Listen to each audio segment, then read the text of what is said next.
leading the way with important local coverage. You're watching WISN 12 News at 5. Now at 5, a mail carrier murdered, gunned down on the job. He was my best friend and my favorite co-worker. Tonight, the search for the killer, the reward, the car police are looking for, and the growing concern over mail carrier safety. Recently, it's been just a rash of attacks on carriers. It's happening almost every week in the city. Then a violent crash at Milwaukee's Mitchell International Airport. A car split in half. Tonight, eyewitness video of the fiery aftermath and the big question unanswered tonight. Alligators, lizards, exotic birds, more than 100 animals living in filth in a Milwaukee home. Animal control officials say it's unlike anything they've ever seen. We'll have the latest details on this troubling case.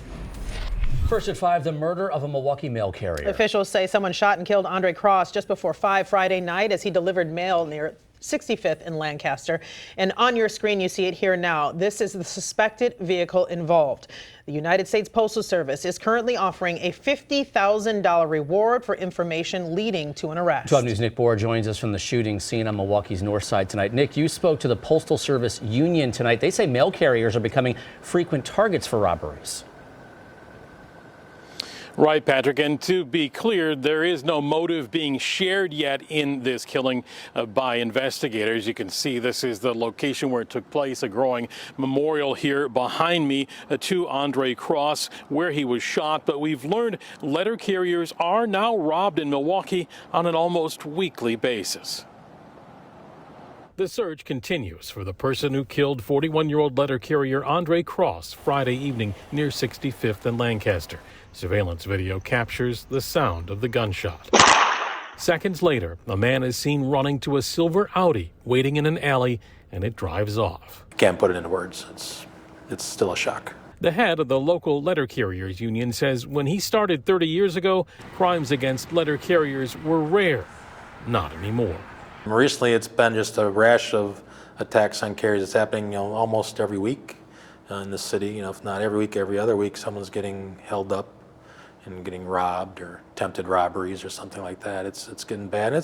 The motive of Cross's killing remains unknown, and the killer is still at large.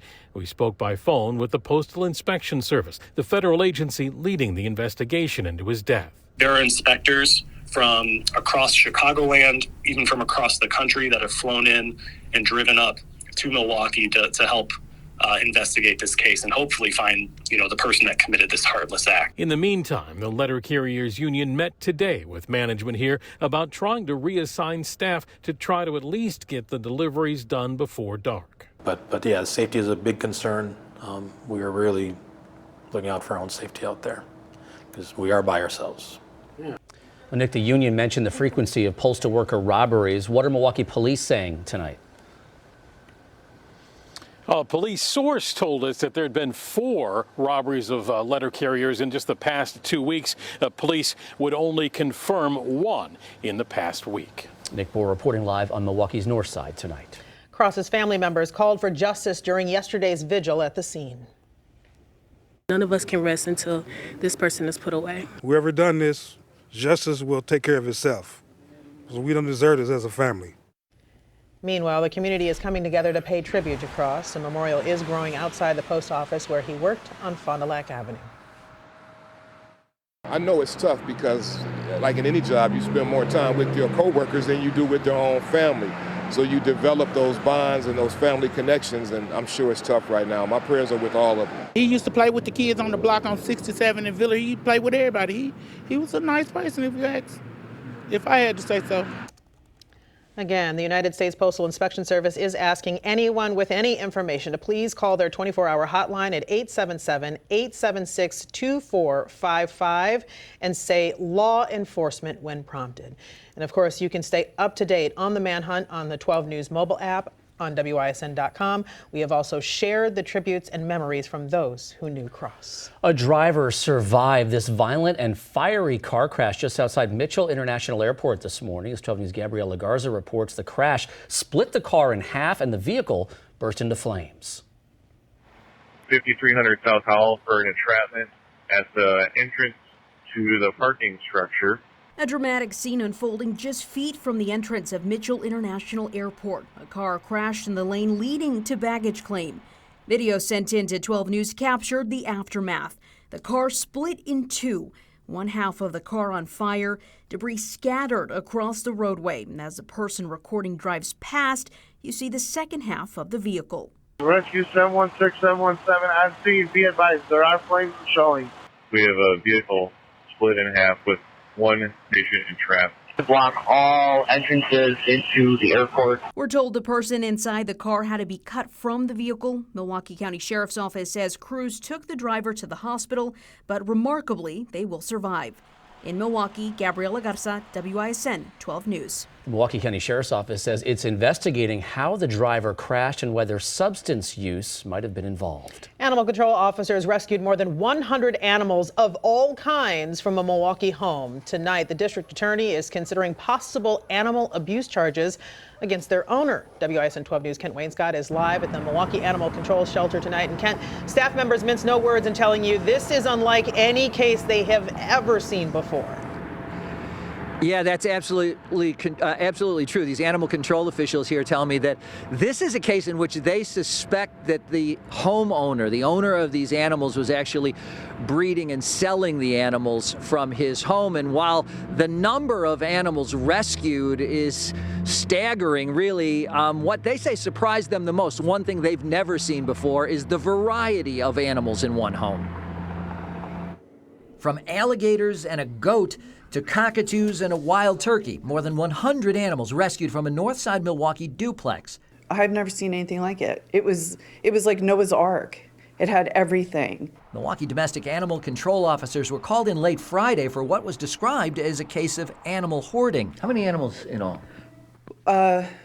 We're trying to figure out if it's 112 and 113. Inside, they found more than 24 dogs and scores of reptiles, exotic birds, and rare mammals. The animal control team found this European long-haired goat living in the attic of the home and had a difficult time trying to get him out. The goat butted one of the control officers. Getting him out of the attic was a challenge, because it's not like you could put him on a leash. A friend and neighbor of the homeowner who asked not to be identified told 12 News this all comes as a surprise to him. I never seen him abuse an animal or do anything wrong. I can't see. I done been over his house before. I seen the animals. I didn't see him doing no harm to nobody or nothing like that. But city officials have now boarded up that home. The animal control team described the inside as filthy. It was just feces and urine everywhere.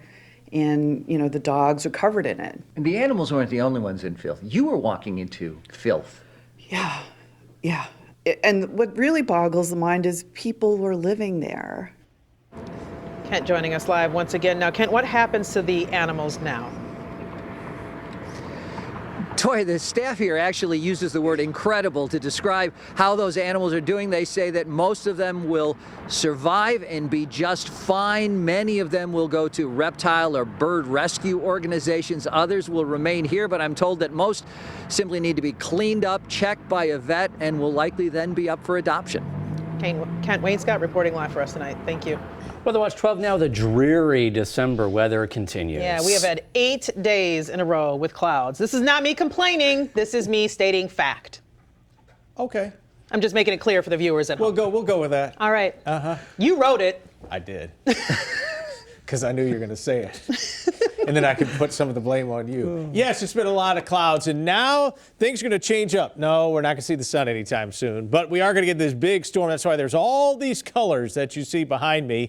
Blizzard warnings here into parts of Colorado, Wyoming, as well as Nebraska and South Dakota. And then we've got winter storm warnings, including the northwestern part of the state, winter weather advisory in parts of Wisconsin, as well as a winter storm watch. This is going to be a doozy of a storm, but not really a doozy of a snowmaker, at least for us. It will be out west. Temperatures staying about where they've been for the last 8 days. Our temperatures don't move much. This is near the lakeshore. If you're inland, drop about 4 degrees off of this. Wind chills will be down into the 20s. The wind is really going to pick up. We'll time out when that rain arrives and when we could see some snow coming up in Weather Watch 12. All right, thank you. 3 children died in a house fire in Watertown at First and Western. This happened early Friday morning. Tonight, Watertown School District Superintendent confirmed to 12 News the 3 people who died were students in that district. The Watertown Fire Department says heavy smoke and fire prevented rescuers from going inside that structure. Officials have not yet released those victims' names. A bomb threat forced the Riverside Theater to evacuate during a Patti Labelle concert. Tonight, police say no arrests have been made. Concertgoers tell 12 News shortly after the concert began Saturday night, it came to a halt with Labelle being rushed off stage. In the show, dancing, having a really good time, and then all of a sudden you see two guys come around Patti Labelle and started to take her off the stage. I thought that she was sick. I knew something happened. I didn't know what. Milwaukee police tell 12 News they received a phone call and everyone evacuated safely. They also say they did not find explosives or a credible threat. In a statement yesterday, the Pabst Theater Group says they're working with Labelle to reschedule the show, and all ticket holders will be notified when a new date is confirmed.